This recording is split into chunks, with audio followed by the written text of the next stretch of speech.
can see we've been on telly before. We have strategically placed flowers. Although, I think we might be the only people doing Instagram Live that haven't got a bookcase in the back of shot with strategically placed books making us look intelligent. And you know why? Because we don't need to. I did think about that. And then I looked and I thought, I can't show those shelves because then I'd have to go through every single one and I've no idea what's there, to be perfectly honest.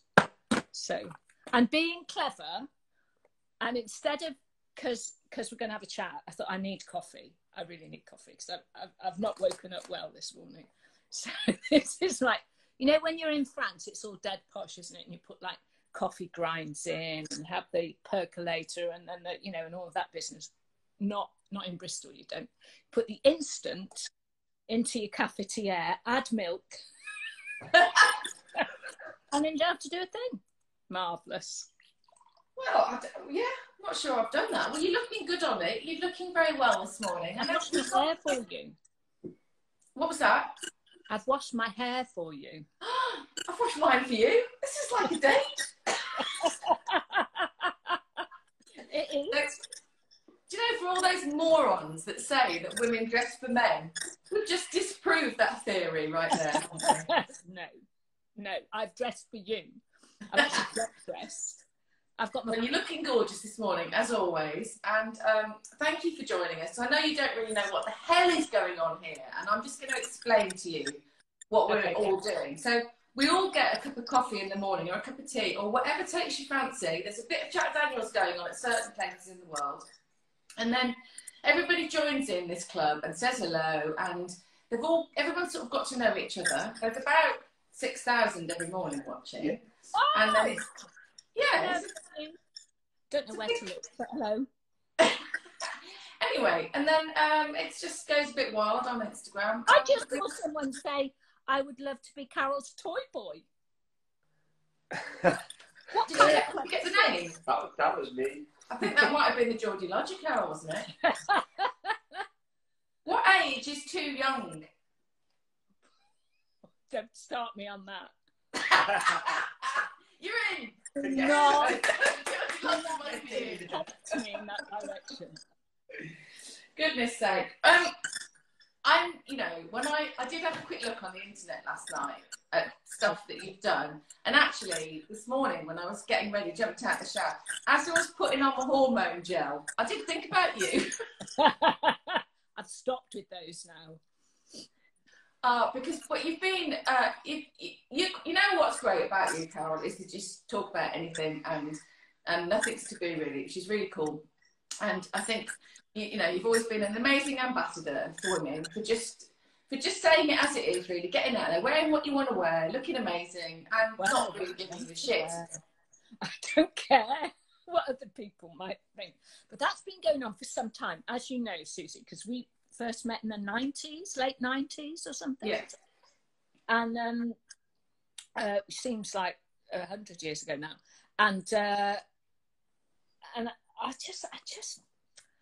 don't know. I think it's because I never really wanted to be on the telly, so like the whole fame thing, like, and so I just do my own thing. But I hope never to offend anybody.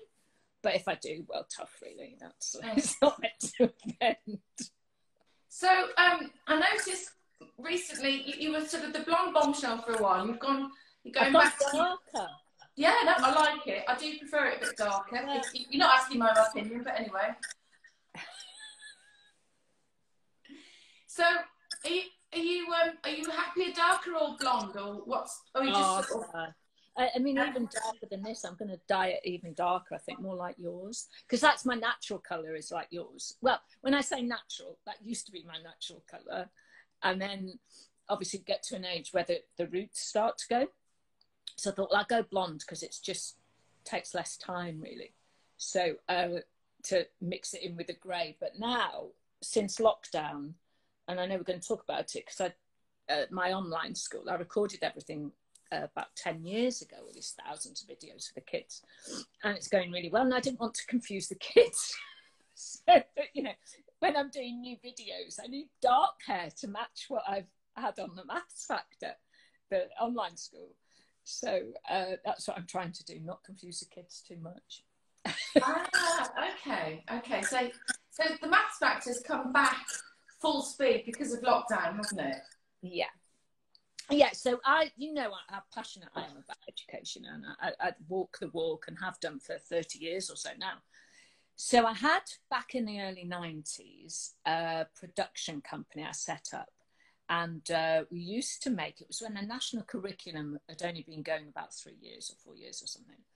And we made, to sell in Woolworths, can you believe, revision videos for each year group in school for national curriculum, at times tables we did, and GCSE. And I know a lot of parents now use those all that time ago. You know, it's kind of weird, really.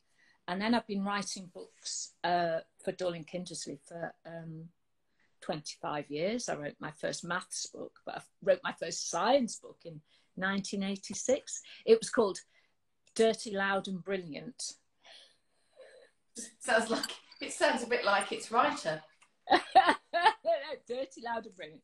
And then 10 years ago, when I came off Countdown, I thought, right, I've got time now and I've got money to put into my passion, which was always to teach primary school kids the basics of numbers really, really, really well. So we launched it 10 years ago, and over that time taught about 100,000 children. It's always been subscription because that's the business model. But people didn't really, I mean, the kids thrived on it. This was like an after school thing. They do about 4 anti-carol sessions a week. And we particularly took strugglers, and the strugglers would get into top table or top set within a term. They're just like, it just clicked.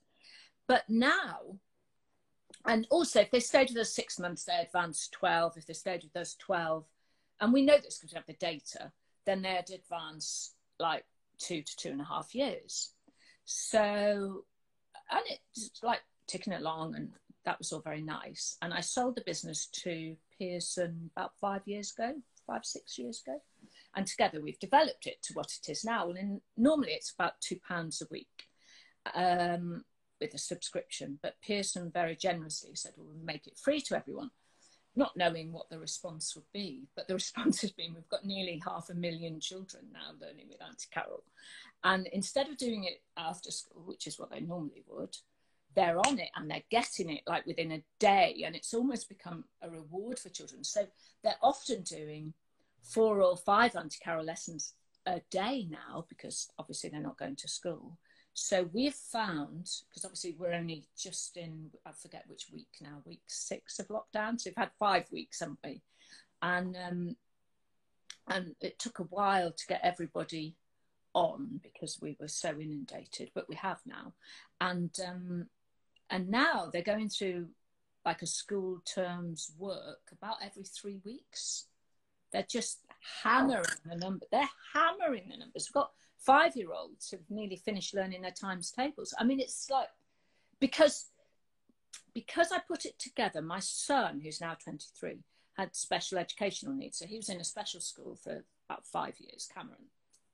And I think I put, as a mum and as a, you know, a lover of education, lover of numbers, I put it all in there, that when I wrote the curriculum, which is matched the national curriculum, but I wrote my curriculum and the ways of teaching. So they're these tiny little slivers. So you go, oh, I get that. You're not piling the information onto a child. And then there are like games around it, and they have certificates after everything. We email after every lesson, you know, and then they go up. And if they finish a topic, then they get their Grand Genius certificate. And, you know, there's a lot of encouragement. We have leaderboards and stuff, but fundamentally they have to do an Auntie Carol session every day. And it's just, you know, it's just the most wonderful thing to see. You're inundated with messages from the kids themselves, you know, get all a little bit giddy, and from the parents too. So that's like my love. So that's kept me busy. And we're launching Maths Factor for grown-ups in 2 weeks' time. Wow, so you've just been working your butt off, really, during lockdown. It's fantastic. A lot of people asking, if we go back, because obviously you did Countdown for 26 years, I think it was, wasn't it? 26 years I was on camp. 26 years, yeah. How did that start? Because I'm aware that your mum was really involved in that, wasn't she? And give us some lovely stories about you on Countdown and Richard and the relationship you had with Richard. Well, Whiters and I was brought up poor. We were in North Wales. Mum was a single parent, and I went to Catholic school. So I'm a left footer, and just, you know, like a state Catholic school, and in primary school. And I was always good with my numbers, not surprisingly. And I was put ahead a year. And then I went up to the Catholic comp in Rhyl. This was all in Rhyl, where I went to school in North Wales. And then I went to the comp, and I'd call him the best maths teacher in the world, Mr. Parry. He's very Welsh. Miss Vorderman, there are 4 R's. What are they? Don't know, Miss Parry. They are reading, writing, arithmetic, and rigour. Miss Vorderman, you must always be rigorous in what you do. And so Mr. Parry taught us brilliantly. And then I did amazingly in my O-levels, as they were then, back in the 70s. And I always wanted to be, I always wanted to be a fighter pilot. I'd never been in an aeroplane. I'd hardly seen an aeroplane. I didn't know anybody who'd been in an aeroplane, but that's what I wanted to be. So I thought, so little Carol, and I was like, well, naughty Carol, because by that point I was going to clubs in Manchester, but we'll skip that bit, from the age of about 15. But anyway, and so I was not a SWAT, but I kind of go, oh, all right, well, how am I going to be a fighter pilot then? I know, I'll go to university, which back then people didn't, from my background, you know, go to university. So, right. So I need to get the best degree from the best university. What's the best degree going to be? Engineering. That's my brain, right? Engineering, that'll be the best one to give me the best chance. What's the best university? I've heard of a place called Cambridge. Literally, it was like this. But there's no internet. So if a book wasn't in the library, you didn't know about that thing, you know? So I wrote off for the student guide to Cambridge. And in it, it said about this college called Sydney Sussex College. And it said, if you apply here from a state school, you're more likely to get in. Because remember, we're going back, 40 something years now, when it was all public school, really. And so, right, I'm going to apply there. So I told my teachers, and they went, why are you going now? Well, why not? Why not? So anyway, I wrote off, and this college, Sydney Sussex College, particularly liked kids from state schools, more so than the others, right? So they said, come for an interview. So I was only 16 when I went for my interview, because I'm a year ahead at school. So it was the first time I'd ever, you'll understand this, Suze, first time I'd ever met anybody who said bath and grass, right? I'd seen them on the telly, like at Posh Actors. I never met anybody who'd actually said it. It was like that. Wow, people actually talk like this, because obviously I'm like North Wales. So anyway, so I went there, and they said, oh, what do you want to be? And I said, I want to be a fighter pilot. And they went, oh, okay. Right. And they offered me a place, which was unheard of. So I went to Cambridge in 78 at the age of 17 from a northern North Wales comp. And so education changed my life absolutely forever. And that's why I invest back into education with my time and my energy, my love, because I know that it's the most powerful tool to change lives, right? So that's like the serious thing in a breakfast club, but it's true. And that year, I love this. So it was only the third year that colleges had gone what they call mixed. So before that, it was like boys' colleges, 3 girls' colleges, and then some were allowed to take boys and girls at the same time. So I was in the third year of that. So the chances of getting in were like next to nothing. I couldn't do what was called the Oxbridge exam, which of course all the posh schools could. So they gave me one of I think there were only about 20 conditional offers that went out that year, and I had one of them. So I got my A-levels, and I went up and I met 2 other girls from Northern comps, right? So there was me, and I've not done too badly. A girl called Sue Thomas from Blackburn. So she was only 17 as well. She's now Professor Sue Gibson. So she became the youngest female professor of chemistry in the UK. And then Anne Mather, she was from Stockport. So Anne did geography, then she became an accountant, then she moved to America, and now she's on the global board of Google, YouTube, Netflix, la la la. And that, I always say, is because our college invested in what the other colleges were saying. Why do you want a northern girl from a comp? You know, so that's kind of, that's important. And from there, I went to live in Leeds, and then I got onto Countdown. So it's a long story, but it's like the education thing is so, it's like such a big part of what I think about that, and belly laughing, but you know. But it's interesting, isn't it? Because it obviously gave you an incredible education, but it also led you to Leeds, which opened up a different door, which is a route that you absolutely wouldn't have gone down, where your mum filled in the audition form for you for Countdown. Is that true? Is that what you saw it in the paper? Yeah, so I only got 1 job offer at the end, and the RAF weren't taking women then to fly. So I got 1 job offer for Christian Salverson, which was a cold storage company. So I went, my first ever job, as opposed to like working in the newspaper shop or at the petrol station, job after university, was working in a frozen pea factory in Lowestoft. And I learned that was in the summer of 1981. And I learned how to drive a forklift truck in the frozen store. So you had to dress, you were like in so many layers, because it was at -22, the cold store. And you learned in this roller truck, you know, and you go like, anyone who's driven knows what I'm doing with that. It's like a steering wheel, but it's got a knob on it, and you turn like this, and you're turning on a sixpence, really. And then I could get 5 pallets high. I could get the forks in 5 pallets high, bring it out and down.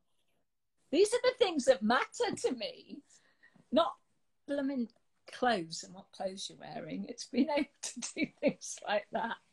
That's where you have the most fun, though, isn't it? Driving, riding. There's a lot of questions for you about cars you like to drive, bikes you'd like to ride. If you could ride pillion with any MotoGP rider, who would it be?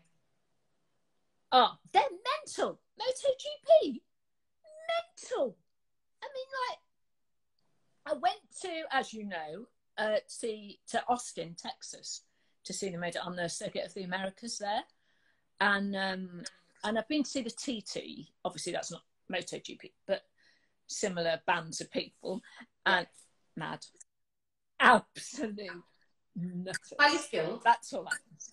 And I mean, so I stood on Circuit of the Americas. I stood at the first bend, because so when they start on the grid, and then and it's very uphill, and then I'm not sure what the degree is, but it's more than 2 cents. It's almost like they double back on themselves at the top. Not quite, obviously, but it's almost like that. And they're flat to the floor, aren't they? They're flat to the floor. And I was like clinging onto the fence, so I wasn't too far away from them. I couldn't believe it, because as you know, I love F1. Well, any formula really, and I love to see that. But MotoGP is a whole different scenario. They told me, Suze, when I was in, you know, on the grid wall and everything, that the boys, because it's this muscle here, that you can tell me if this is true, this muscle here that they need to strengthen in order to be able to do that on the handlebars, and that they actually have the sheath around the muscle removed. Is that right? So that they can expand that muscle. Well, so it depends, because sometimes what they get is something called arm pump. So obviously you've got the G-force and you've got the forces at work. And if they get G-pump, then they have to do that to release the pain that they have. And weirdly, some riders suffer with that and some riders don't. So it's not a sort of, they don't all do it, but yeah, if they do end up with arm pump, then they have to. I mean, when I say they're nutters, I like nutters, so that's okay. So answer my question. If you could go on the back of a rider, would it be a Valentino, Marc Marquez? You see, I'm sweating even at the thought of it. No spike to me, not so sure. I went into when Minardi had the two-seater drives. Yeah. And at that time, Mark Webber had just come in, and Alonso was driving for Paul Stoddart, who owned Minardi. So I'm going back, I don't know, 20 years or something. And they were like rookie drivers, Webber and Alonso. And Paul Stoddart, you knew Stoddy, didn't you? Did you know Paul Stoddart? No, not really. Oh, he'd have loved you.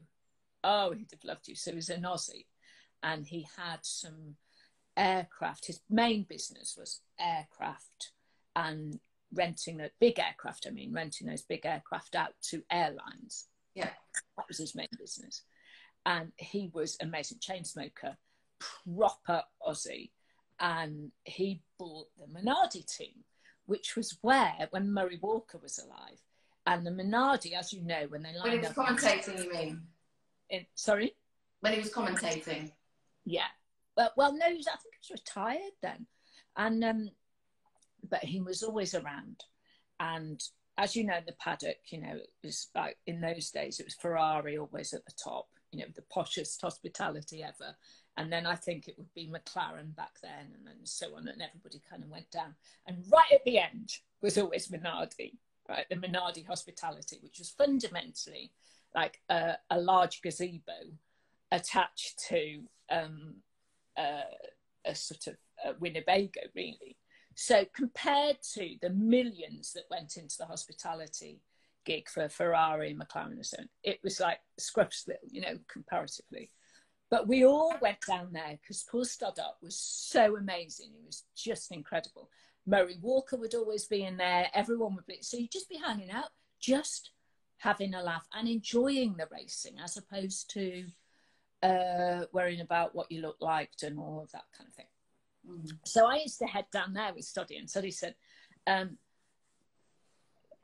on then, Carol, we're going to get the two-seaters out at Donington. That's my Australian accent.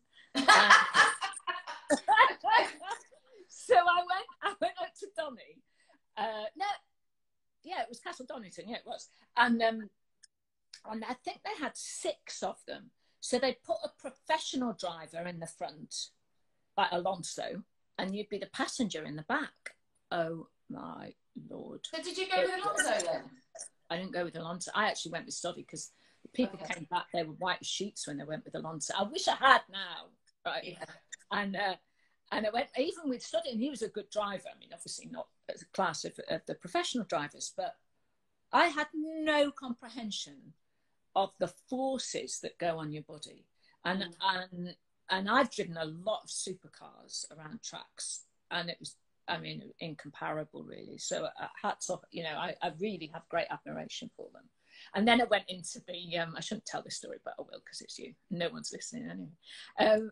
So I went into, at Donington, into the like hospital. It was like a coach, really, you know, where people like get showered or whatever. It's like a double-decker bus, like a road touring bus thing.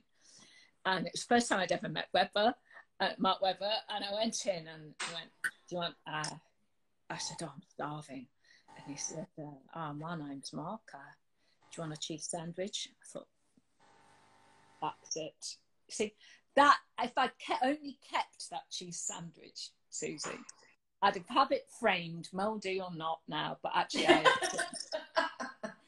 Hey, but you were doing your Australian accent, which was, you know, about as good as mine.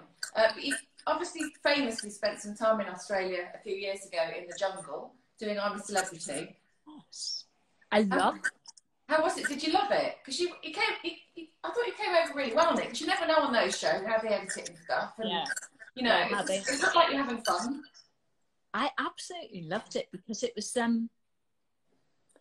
so who did I know? Danny Baker came in after the first week, and I'd met Lisa Snowden a couple of times before, but that was about it really. But I was really lucky because they were all lovely. Everybody was lovely. So Joel Dommett, Scarlett Moffat, Adam Thomas, who's hilarious, Jordan Banjo from Diversity, you know, Larry Lamb, and Sam Queck, who's become one of my best friends, who's a hockey player. Yeah. And Scouser. And I just had a good time. I thought, to be honest, to have 3 weeks, 2 to 3 weeks away from your phone was just bliss. And I don't mind about spies and things, but I tell you what I didn't do. You know, when they interview you to start with, they go, so what are you really frightened of? Only somebody who's stupid would actually tell them what you're really frightened of. So I said, oh, what should I say? I hate rats. Not bothered. I don't. What was the other? Oh, I hate heights. I said all the opposite of what I really don't like. Whereas actually, what I didn't want to be is underwater or in a confined space. Those are the two things that I really didn't like. But I never told them that. So, any tip if you're ever going to go on? Don't tell them what you're really frightened of. Okay. And I should say, by the way, congratulations, because I think maybe me and the Geordie Lodger, who's very quiet today, he's hanging under every word. We're probably the only people in the whole world that haven't watched on television in the last month. And we missed your Bake Off, but congratulations, because you won Celebrity Bake Off. Hello. I thank you. If I'd known that you were going to talk to me about that, I would have brought my Star Baker apron up from downstairs. I'm still annoying my friends by going, oh, by the way, you know, where they go like on a WhatsApp group or something, and they're going, oh, I just baked this, and I go, Star Baker. Hashtag Star Baker. I think Geordie Lodger might have a question for you, actually, Carol. It's about a forthcoming event in this house. Yes. Hi, Carol. Hi. You all right? Yeah. We are going to have an opening party when this whole lockdown's over for 2020. We want to know if you want to come along, because I hear that you were in a band at some point. What did he say? I have to live with this, Carol. I don't know what he says. He's been here for 7 months. He's just a person walking around, talking, and I've got no idea what he says. Classic. He actually said this in translation and subtitles for anyone that doesn't do Geordie. We are having a party here when lockdown finishes to start 2020, and the Geordie Lodger would like to know if you could come and put your band back together again with Liz Kershaw, which I believe was called the Dawn Chorus and the Blue Tits. Dawn Chorus and the Blue Tits. Yeah, I'm not sure whether we put the band back together, but I wouldn't say I'm good on karaoke, but I'm keen. When you're invited, you can come anyway, obviously. Oh, I love you. I will. I'll bake you one of my showstoppers. Oh, yes. It's just getting better and better this morning. Did you not see the programme? You what, sorry? Did you not see my showstopper? No. Well, let me tell you about my showstopper, right? Okay. So they said, no, you'll like this. So they said, they give you a theme, and the theme was guilty pleasures. So I went, how did you choose, Carol? I've got so many pleasures that I don't feel guilty about a single one. Quite. So they went, oh. So I thought, right, what I'll make is like my cake, which has like got all of my pleasures all in one cake. So I made a bath covered in fondant icing, right? So bath-shaped cake. So it's like a beautiful sponge with layers in it, like, anyway, chocolate layers and stuff like that. And then you like mould it, and then it's got the fondant icing round. And then I stripped a Barbie, put her in, stripped a Ken, put him at the side just to keep it clean. And then I got a bottle of champagne, and this is the key, Suze, and this is why you want it. And instead of people going, and then I'd have a glass in the bath, boring, then you pour the champagne into the bath, and then you have to drink the champagne through a straw before you're allowed to eat cake. Sounds awesome. It's no wonder that you won. So the Geordie Lodger's beside himself. He's getting the ingredients out of the cupboard as we speak, getting ready to come over and make said cake. Now, actually, I was at a club last year in, I don't go there very often, but I was in Monaco at Jimmy's.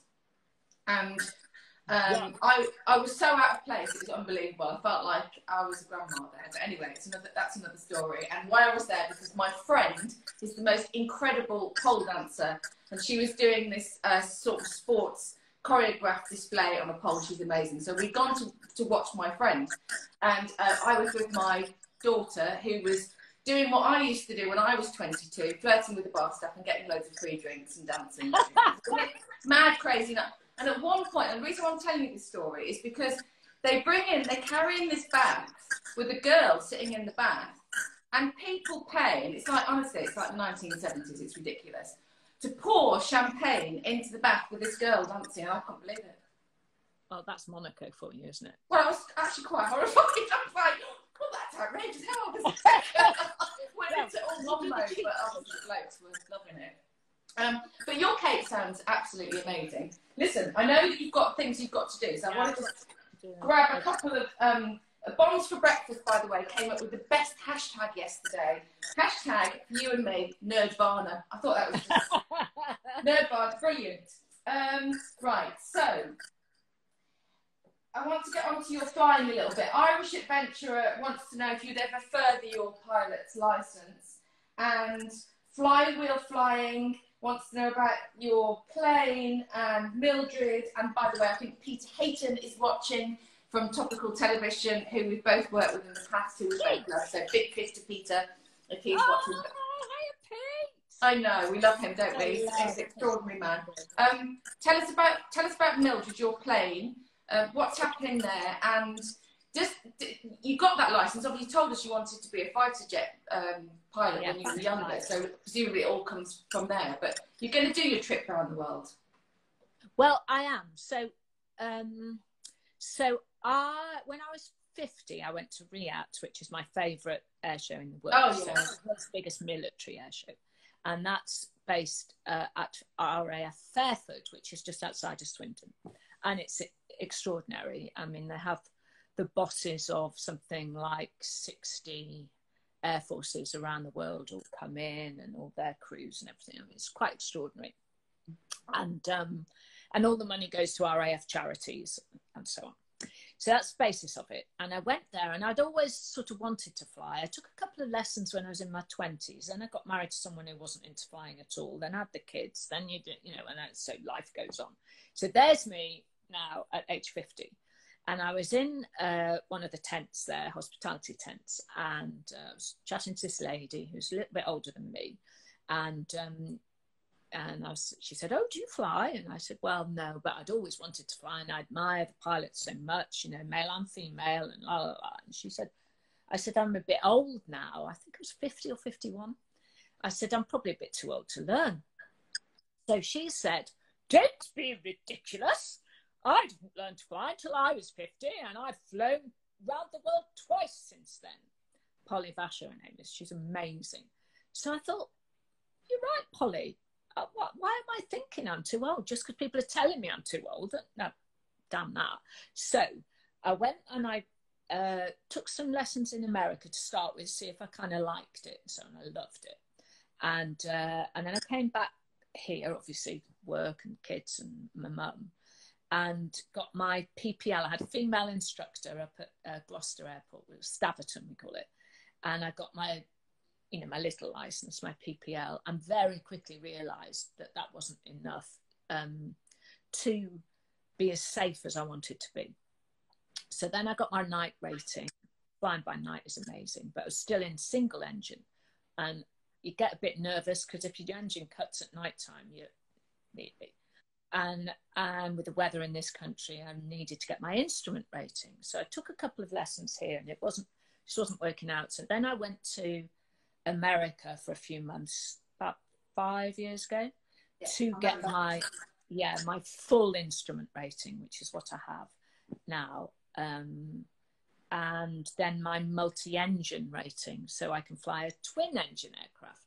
So, because when I flew, I had a little plane, a single-engine plane, and I went over to Dublin, and I realised if your engine cuts in a single-engine plane, you have to go to what's called best glide speed, and that gives you the maximum ground coverage that you can possibly have in order to pick the field where you're going to land. Basically, that's the theory of it. So, and that circle around where you are is called your glide circle. And on my little computerized map thing, it comes up as a blue circle. So I was flying over to Dublin, and the blue circle was all over the sea. It's like, so if my engine cuts, I'm in the Irish Yes. Sea. No. And we know you don't like to be under the water. Oh, and then the guy I was with was going, yeah, but then we land in the thing, and then we get. I said, you can't let, you know, the canopy. My canopy goes like that, not like a door on the side. I mean, we're dead. Like if the engine goes, we're dead.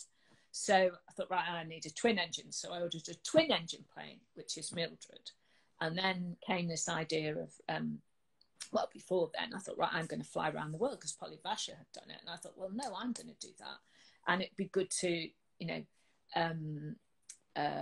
excite young girls, particularly because going back to all of my history, you know, there wasn't anyone around then to tell me what I could and couldn't do and excite me into aviation and so on.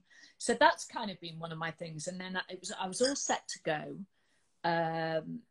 in 3 years ago. And about 6 weeks before I was due to take off, my mum was diagnosed with terminal cancer. And as you know, mum lived with me all my life, and I looked after her for 30 years. So obviously I cancelled it then, but I will be going. It's probably another 3 years from now, to be honest. But at the moment, Mildred is up with BAE Systems, was British Aerospace. Oh, okay, yeah. BAE, Airbus, McLaren and Ford are building the ventilators, new ventilators for the PPE, you know, for NHS. And so she's being used to ferry parts of the ventilators around. And, oh, that's great. That's a lovely story. Oh, that's really wonderful that she's being useful, as if she's a person, but she's doing a good job. She is a person. She is a person. It's a great story, and when you were talking about Riyadh, it was reminding me of the fact that obviously you have a lot to do with the RAF cadets, don't you, as well? And I know Riyadh very well, Carol, because I've also opened it a couple of times, and I was really lucky to be able to fly in a Typhoon one year to go and open it and do the performance takeoff and loops and breaking the sound barrier, and it was incredible. And they're a special breed, aren't they, our services? They really are, a bit like talking about the NHS. At any cost, going out there, doing their defending and protecting and so on. But the cadets, so what's your role with the cadets? Are you president of the cadets? So over, I don't know, 20 years, I've helped lots of charities over the years, and RAF charities particularly. And then I can't think how many years ago now, about 5 years ago, I was asked to become the first ever female honorary group captain in the Royal Air Force. Oh, okay. My role would be as ambassador to the Air Cadets. So I've been in uniform since then, and not long ago they've given me a further 3-year commission, which is wonderful. And so the Air Cadets, now we go from age 12 to 20. Both my kids were cadets, and they're older now. But my daughter, she's a Cambridge University girl. She's a scientist. She's a research scientist then. Katie, she's doing something today, Katie, isn't she? She's doing something online today. Yeah, she's online at 10:30 doing a tech talk for kids. Yeah, tech for fun. And she's PhD in nanotechnology at Cambridge. But when she was there, she was allowed as a girl, to be part of what's called the Air Squadron, Cambridge University Air Squadron, which I wasn't allowed to be because I was a girl back in the late 70s, because they didn't take girls till I think the 90s. And she was in there for 4 years. So we're like a family of, you know, it's in our heart, really, even though there was no history of it on this side of the family, on my Welsh side. So I try and encourage them and do all sorts of different things with the Air Cadets. I love them. They're so dedicated to what they do, and alive and energetic and happy and disciplined and talented. Goodness me, the talent is amazing that they have. So I love my time there. It's really energising being around people like that are full of running, isn't it? I think it keeps you young. It reminds me of Valentino Rossi and his ranch, and the fact that, you know, he has all the young kids there, Moto3 riders and stuff, and it's kept him riding. And he announced yesterday, I think it was, or the day before, that he will continue racing next year if he can, at the age of 42, which is pretty exceptional at that level. But yeah, keeping us all young. And talking of being kept young, we've followed the amazing story on this chapter in our club of Captain Tom Moore. And I know you followed it closely as well, and the Pride of Britain have given him a special award in honour. Isn't it extraordinary? You've met him. Tell us what he's like. Well, I didn't meet him, obviously, because we're all in lockdown, and he has to be protected, you know, above all things. But, okay, but did you not virtually meet? We virtually met, yes, and he's so charming. And he's obviously, it's his birthday on Thursday. This Thursday, he'll be 100. And by last Thursday, when we awarded, you know, gave him the Pride of Britain award, I think he was up to 70,000 birthday cards or something. And I've got a friend who lives in a nearby village. She says the post, forget the post for everybody else, because the postman can't cope, you know, with all of this stuff, which is wonderful. And he's just so charming. And we did know that he watches the Pride of Britain Awards.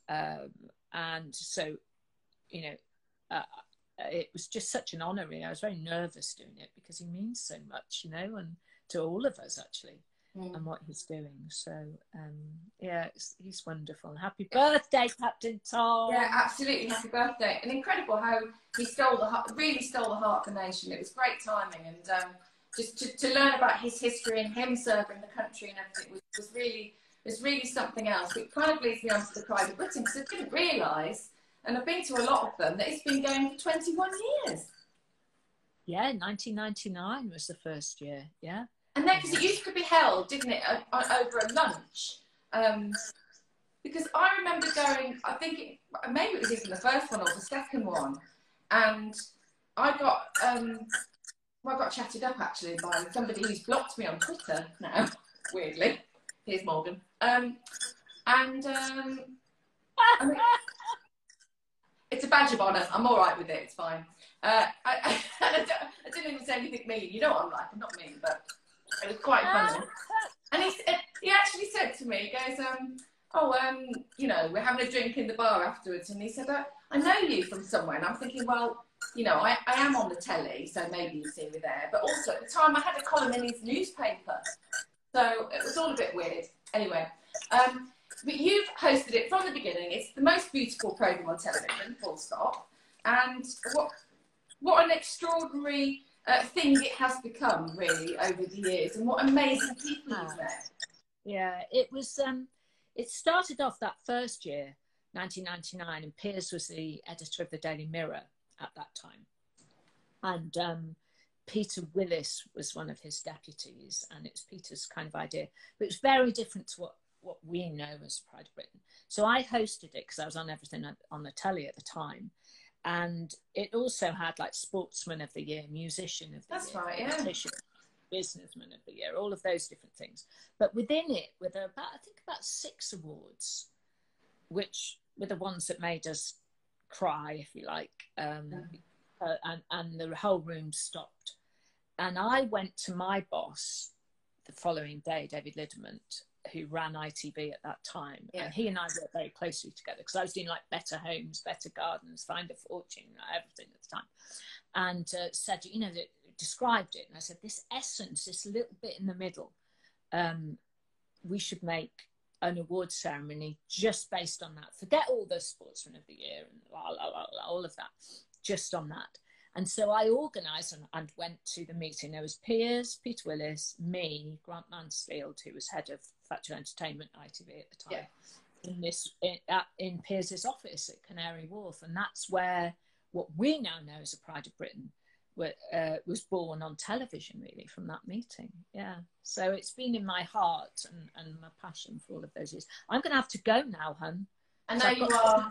Oh, you've been really kind. We've gone about special educational needs. I know. Listen, before you go, just before you go, without it being too wordy or anything, but obviously, you know, a lot of people look at you as a bright woman that's gone out and done her thing and talked openly about getting older. And we talked a bit about it today. I'm 50 at the weekend, and you know, you're a couple of years older than me as well this year. It's a big year for you. So 60. What? That's not right. I know, how did that happen? It's extraordinary, isn't it? I'm going to be 50 and you're going to be 60. Woohoo! So, a little bit of advice for anybody in terms, not just women, you know, women and men, in terms of getting on, sort of attitude, because I find a lot of people think they can't do things, and I just think that we should always feel like we can do stuff. Yeah. I think that's the thing, like going back to the learning to fly in my 50s. You know, I have to say that I suit not having a partner because I never understand that.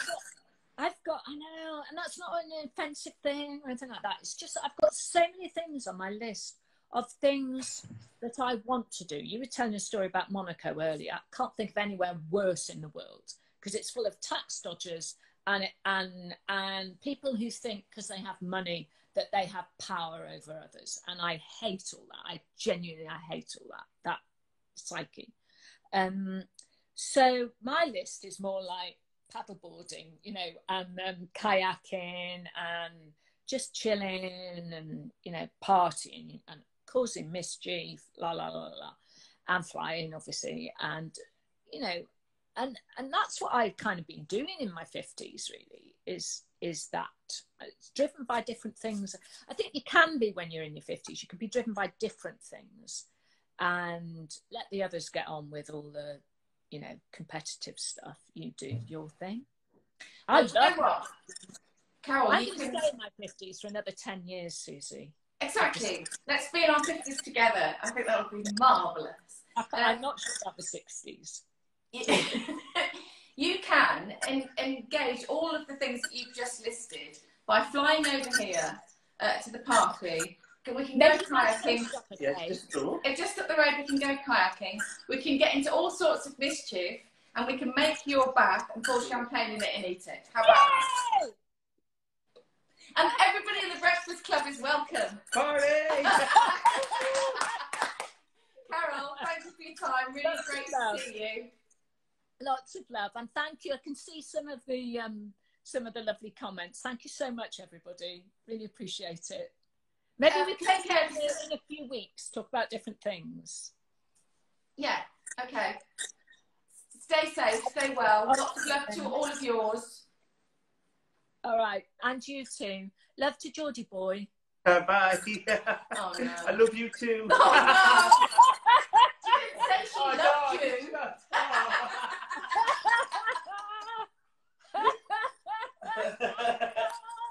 Have to call Carol out, otherwise she'll be stuck. She's got things to do. Bye. Bye, darling. Bye. Bye, lovely. Oh, that's too funny. That was too funny. I love that woman. She's such an inspiration, and I just never get bored of speaking to Carol. Always something new.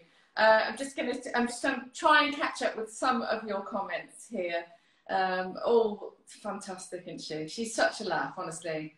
And I don't know how she does it, because she's in the press a lot and it scares the living bejeebers out of me. I can do social media because I can mute people if they say anything, but seeing stuff written about you, I always find it really difficult, really tough. And I think Carol handles it so well. And she's been actually a huge source of inspiration for me. And when I've had tough times, I've been on the phone to Carol saying, how do I handle this? How do I do this? And she's always got really great advice. So thank you to her. Have a couple of birthday shout-outs. Yeah, birthday shout-outs. Yeah, what you got, Geordie Lodge? He's beside himself. I've just picked myself up off the floor. What you got? BSH Mark 69. Morning, Susie. It's my birthday today. Can I get a happy birthday, Mark, please? Mark, happy birthday to you. Have a great day. I hope you enjoyed Carol chatting, being also awesome. Carl Bang Tidy. Nice handle name. Carl Bang Tidy. Okay, yeah. Happy birthday. Happy birthday, Carl. Happy birthday to you. That was such fun, wasn't it? Such different. Do you know what I really like? The fact that we've had different guests on over the last few weeks and just different kinds of chats. And I did say to Carol, I'm not going to interview you because there's so many interviews of Carol on the interweb. I just said, let's just chat, you know, let's just, as if we were having because we love curry, both of us love to go out for curries. If we're just having a curry and a glass of wine, let's just, you know, let's just do that chat, which is kind of where it was going, really. And I just think she's awesome. Anyway, I've said that. So tomorrow we've got Carl Fogarty. We've got more royalty in the house. Like a double king, Carl, because he's king of the jungle, because he won I'm a Celebrity, Get Me Out of Here. Wow. And obviously he's, you know, king of, well, I don't know if he's still allowed to be called king of the superbikes. He's always my king of the superbikes. Jonathan Ray obviously is a king of the superbikes as well. But back in the day, it was all about Foggy. It was all about those race eyes. And it was all about his brilliance on the superbike. So we've got Carl tomorrow coming in for a chat. And that should be really fun. Yeah, because he's really embraced social media and done some cracking things while lockdown's been on. So I look forward to having breakfast with the Foggies tomorrow. I look forward to catching up with you guys, although I'm going to go back and look at all your messages. I haven't been able to do that while I've been talking to Karen. It's a bit more difficult as well when I'm sitting on a chair. And also aware, I keep doing this with my glasses. It's quite annoying, isn't it? Sorry about that. Anyway, we've got Foggy tomorrow. Thursday, we've got Double Joy, because Michael Laverty's going to pop in first.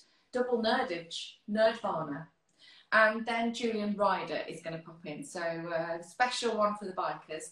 And Friday, I don't know what we've got. Do I? I can't remember. No, I can't remember. We need to get booking. We need to get into the booking department. Right, we'll book somebody for Friday. Saturday is the Geordie Lodge takeover day for my birthday. Have you got anybody booked? Two people. Possible, yes. He keeps running around with his phone going, I'm talking, look at me, I'm talking to my new best friends. I have no idea what he's doing, but we have bought a little bit of champagne to celebrate with everybody. So you're all invited to my early birthday party on Saturday. So that's what we've got coming up this week on the Breakfast Club.